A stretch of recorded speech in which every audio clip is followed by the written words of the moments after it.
All right, so continuing with the examples, now let's talk about the next one, which is perfect complements. So, I mentioned this thing earlier, but I mentioned it briefly. Before I start with perfect complements, मैं एक चीज़ और बोलना चाहती हूँ. See, goods जो होते हैं, वो नहीं होते हैं substitutes. It's your preferences which are substitutes. I'll give you an example.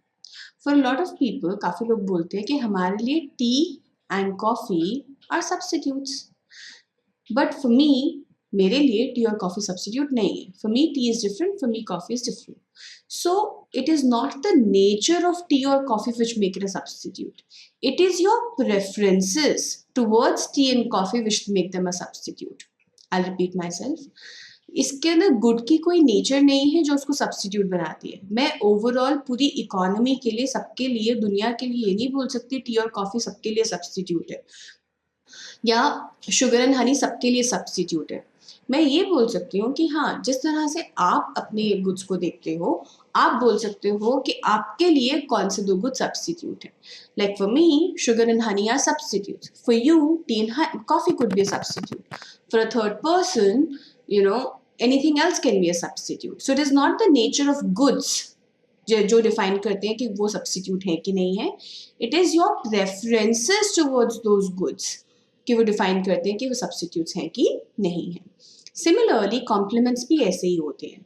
It is not the goods which are complement, it is your preference towards those goods which make them perfect complement. ठीक है, so let's take a simpler example first. Left shoe and right shoe. They are sold in pairs क्योंकि obviously left shoe और right shoe दोनों इकट्ठे चाहिए होते हैं. But imagine somebody who has only one leg, who has lost a leg or something. क्या उसके लिए भी left shoe right shoe perfect complement है? नहीं. He only needs one shoe at a time ना. So अगर shopkeeper उसको बिना पैर के sell करेगा, वो शायद एक ही shoe खरीद लेगा. But having said that, for most people, left shoe and right shoe is a perfect complement. क्यों? क्योंकि आप एक को दूसरे के बिना यूज नहीं कर सकते. तो अगर आप एक शॉप में जाते हो, यूनिक सी शॉप है जो कि ओनली वन शू सेल करती है, वन पेयर ऑफ शू नहीं, it's not a left and right pair, one shoe sell करती है, तो आपको लेफ्ट जो है वो अलग से खरीदना पड़ेगा और राइट जो है वो भी अलग से खरीदना पड़ेगा. मैं आपको एक एग्जाम्पल दे रही हूँ. आप शू शॉप के अंदर एंटर करते हो, आपको एक बहुत अच्छा पेयर मिलता है which you really like and you want to buy it. तो आपने बोला कि मुझे लेफ्ट पैर मिल गया, it's fitting me also well. अब मैं लेफ्ट पैर खरीद के तो अगर घर चला जाऊंगा तो क्या करूंगा उसका, what will I do with it? मुझे उसका राइट पैर भी चाहिए. तो आप शॉपकीपर को बोलते हो कि मैंने लेफ्ट देख लिया है, लेफ्ट मुझे पसंद आ गया है, लेकिन अब मुझे राइट भी चाहिए. शॉपकीपर बोलता है ठीक है. He goes in the bag, check करता है, सब कुछ करता है, वो आता है, वो बोलता है हमारे पास इस शू का राइट तो है ही नहीं, क्या आप उस शू को लोगे, लेफ्ट शू को? Doesn't make sense for you. So utility जो है वो आपकी लेफ्ट शू से नहीं है या सिर्फ राइट शू से भी नहीं है. सो आपकी जो यूटिलिटी है वो लेफ्ट प्लस राइट शू के कॉम्बिनेशन से है. तो अगर आपके पास वन लेफ्ट शू है और वन राइट शू है तो आपके पास एक कॉम्बिनेशन बन गया जिससे आपको एक यूटिलिटी मिली which is 1 2 whatever, doesn't matter, let's say 1, जिससे आपको यूटिलिटी मिली विच इज ऑल्सो 1, राइट. अब अगर आपके पास वन लेफ्ट शू की जगह 2 लेफ्ट शूज हैं बट राइट शू 1 ही है, या 3 लेफ्ट शूज हैं बट राइट शू 1 ही है, तब भी आपकी यूटिलिटी किस पे कांस्टेंट रहेगी? 1 पे ही रहेगी, आप उससे उठ ही नहीं पाओगे. So that is why perfect complements have L shape. So this is my left shoe, this is my right shoe, this is one pair नहीं, sorry, shoes के साथ आप पैर ही बोलते हो, नहीं, one pair नहीं, एक एक है. वन लेफ्ट शू, यहाँ पे मेरे पास है वन राइट शू, तो ये मेरा पास यूटिलिटी है यहाँ पे लेट्स से 1 की. ठीक है. अब वन राइट शू के साथ मैं लेफ्ट शू 2 ले लूँ, 3 ले लूँ, 4 ले लूँ, 10 ले लूँ, 1000 ले लूँ, जितने मर्जी ले लूँ, यूटिलिटी तो मेरी 1 की ही रहेगी ना. यूटिलिटी तो मेरी 1 से बढ़ ही नहीं सकती.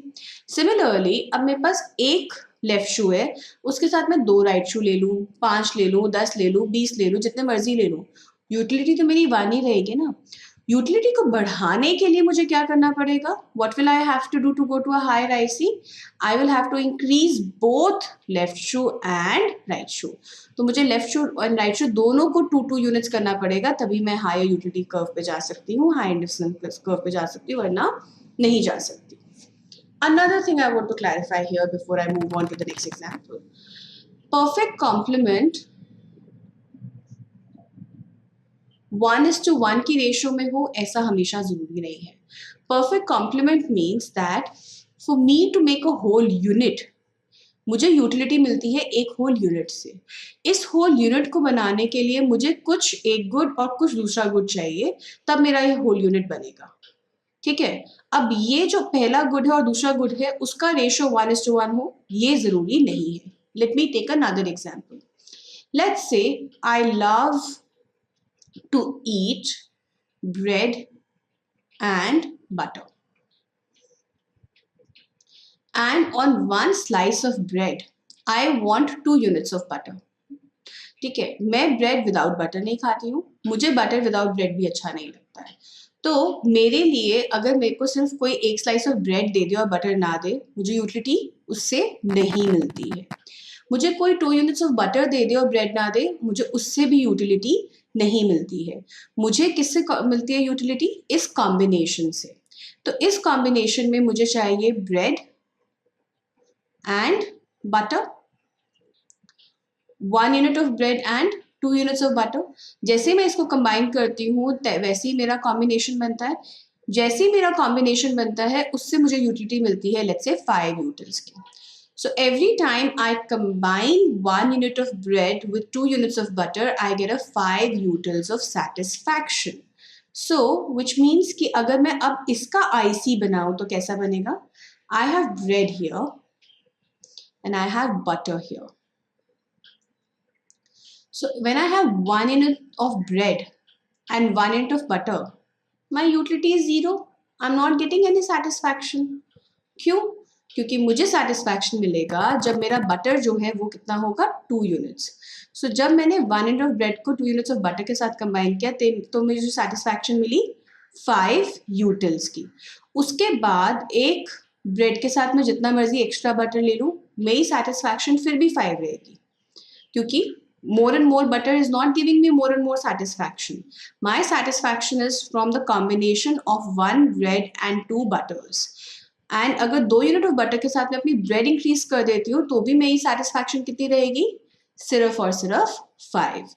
तो अब मुझे अगर सेटिस्फैक्शन इंक्रीज करनी है तो क्या करना पड़ेगा? मुझे ब्रेड को अगर 2 यूनिट्स मैंने करे तो मुझे बटर भी 2 यूनिट से बढ़ाना पड़ेगा। So with 2 units of bread, I would need 4 units of butter. With 2 units of bread, I would need 4 units of butter. The moment I do that, my satisfaction increases. I move to a higher IC. इससे पहले इनके बीच में मेरे पास कोई satisfaction, मतलब I don't have any extra satisfaction with extra units of either bread or butter. अगर मैं सिर्फ ब्रेड या सिर्फ बटर इंक्रीज करूं तो मुझे सेटिस्फैक्शन एक्स्ट्रा नहीं मिलती है। मुझे सेटिस्फैक्शन एक्स्ट्रा कब मिलती है? जब मैं 1 यूनिट ब्रेड के साथ 2 यूनिट बटर को बढ़ाती जाऊं। So for me my perfect compliment is 1 unit of bread with 2 units of butter. So which means that perfect complements don't have to be in the ratio of 1:1. They can be in any other ratio as well. आप अपना kink जो है वो उस नई ratio के साथ adjust कर लेंगे। ठीक है, I am reiterating one more thing. जो हम अभी प्रेफरेंसेस कर रहे हैं, जिसमें हम आईसीज की शेप कर रहे हैं, हम सिर्फ इस कॉन्सेप्ट को इंट्रोड्यूस कर रहे हैं। प्लीज अंडरस्टैंड, हम इस कॉन्सेप्ट के बारे में अगले चैप्टर में भी बात करेंगे जब हम आईसीज बनाएंगे, जब हम यूटिलिटी फंक्शंस बनाएंगे। सो जो भी आपको लगता है ना थोड़ा बहुत गैप आपकी अंडरस्टैंडिंग में रह गया है 2-3 बारी वीडियोस देखने के बाद भी, वो नेक्स्ट चैप्टर की वीडियोस में क्लैरिफाई हो जाएगा। Just give it a little time and a little patience. Okay, now let's talk about the next kind of preferences, next example, which is bads. Not goods, bads. Pollution, garbage, bads for all. Some people may say, oh, I hate tea, it's bad for them. They hate it, no? If somebody says I hate tea, that means tea's consumption is not giving them utility, not giving them satisfaction. Tea's consumption, in fact, is giving them a disutility or a dissatisfaction. अगर किसी चीज़ को consume करने से मुझे disutility मिलती है या dissatisfaction मिलता है तो उसको हम बैड बोलते हैं. उसको हम क्या बोलते हैं? बैड. ओके. पोल्यूशन गार्बेज तो मैंने ओवरऑल ले लिए, लेकिन टी जो है वो स्पेसिफिक हो गई. Again I will say one more thing, it is not the nature of the good, जो हमने पहले भी बोला था कि नेचर ऑफ द गुड नहीं है जो किसी चीज़ को बैड बनाता है. It is your preference towards the good. जो आप सोचते हो उस गुड के बारे में वो उसको बैड बनाता है. नेचर ऑफ द गुड उसको बैड नहीं बनाता है, आपकी प्रेफरेंस है. इफ आई से I hate T, then tea is bad for me. I hate ice cream is bad for me. Anything that I don't like consuming, anything which gives me dissatisfaction by consuming, जिस भी चीज़ को consume करने से मेरे को dissatisfaction मिलता है, मेरी सेटिस्फैक्शन कम होती है, मेरी यूटिलिटी कम होती है या यूटिलिटी मेरी नेगेटिव होती है, उसको हम बैड बोलते हैं. Alright? So let's suppose we have x as a good or x1 as a good and x2 as a bad. Now what will happen? जब मैं x1 को इंक्रीज करूंगी तो उससे मेरी यूटिलिटी इंक्रीज होगी क्योंकि x1 तो गुड है ना. When I increase the consumption of x1, my utility overall increases. मैंने किसी एक बंडल पे शुरू किया, कोई भी हाइपोथेटिकली आप बंडल ले लीजिए, उस बंडल से जब मैंने x1 की कंजम्पशन को इंक्रीज करा, when I increase the consumption of x1, मेरी यूटिलिटी इंक्रीज हुई. अब सेम आईसी पे रहने के लिए मेरी यूटिलिटी कांस्टेंट होनी चाहिए, अदरवाइज तो मैं आईसी जंप कर जाऊंगी ना. मुझे तो आईसी बनाना है. अभी आईसी बनाने के लिए मुझे सेम यूटिलिटी पे रहना पड़ेगा, तभी तो मैं आईसी बना पाऊंगी. सेम यूटिलिटी पे रहने के लिए मुझे ओवरऑल यूटिलिटी कम करनी पड़ेगी. ओवरऑल यूटिलिटी कम करने के लिए मैं क्या करूं? x2 को बढ़ाऊं कि x2 को कम करूं? यू सी, अभी तक मैं x2 को कम इसलिए करती थी क्योंकि जब मैं x2 को कम करती थी तो मेरी x2 से यूटिलिटी भी कम हो जाती थी क्योंकि x2 गुड था. कोई भी गुड जो होता है जिसको कंज्यूम करने से आपको सेटिस्फैक्शन मिलती है तो उसको बढ़ाओगे तो यूटिलिटी बढ़ेगी, कम करोगे तो यूटिलिटी कम होगी ना. If I like something and you take it away from me, my utility is going to fall, right. If I like something and you give me more of it, my utility is going to rise. But now x2 is a bad.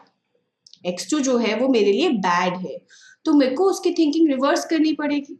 अगर x2 मेरा bad है तो अगर मुझे utility कम करनी है तो bad को बढ़ाना पड़ेगा, क्योंकि जब मैं बैड को बढ़ाऊंगी तब मेरी यूटिलिटी कम होगी, और जब मैं बैड को कम करूंगी मेरी यूटिलिटी बढ़ेगी. Because it's a bad, it's not a good, it's a bad. Repeat करती हूँ, you hate garbage. You hate garbage in your house, in your room, wherever.